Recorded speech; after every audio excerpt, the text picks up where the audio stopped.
আমাদের সর্দারপাড়ার অবস্থা দেখেন, বৃষ্টি হোক আর বৃষ্টি ছাড়াই হোক, এই যে এখানে এই রোডটাতে কন্টিনিউ এরকম পানি থাকে।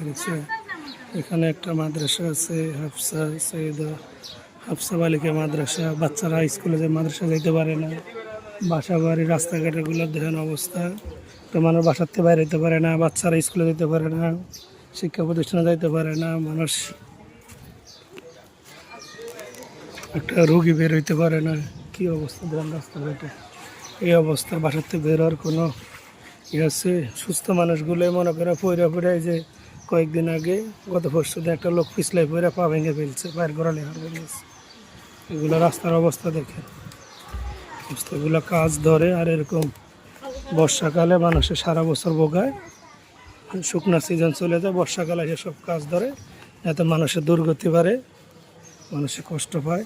আছে কয়েকদিন পরে, সপ্তাহ পরে ঈদের মানুষের শুরু হয়ে যাবে। কী অবস্থা দেন রাস্তার, না কোনো গাড়ি আসে, না রিক্সা আসে, রুগী অসুস্থ মানুষ বাচ্চারা কেউ ঘর থেকে বেরো, বাসার থেকে বেরোতে পারে না। দেন পুরো রাস্তার অবস্থা কী হয়েছে। এগুলো কাজ করবে দিনে রাতে না, এত স্লো গতিতে কাজ। এগুলো রাস্তাগুলো এরকম করে রাখছে, একটা মানুষ কী করে বাসার থেকে বেরোবে?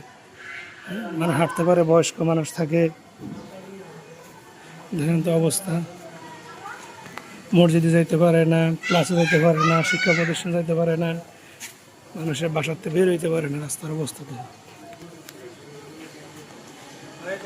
মানুষের কথা, আসলে মানুষের দুর্গতির কথা কেউ আসলে চিন্তা করে না। সবাই নিজের ব্যবসা অবস্থান নিয়ে থাকে, আর মানুষের এই হাল অবস্থা দিয়ে রাস্তার হাঁটার কোনো জায়গা আছে? হাঁটার জায়গা আছে না, চলাচলের অবস্থা আছে। রাস্তার অবস্থা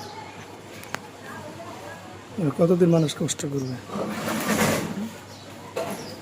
কতদিন করবে? তো অবস্থা রাস্তাটা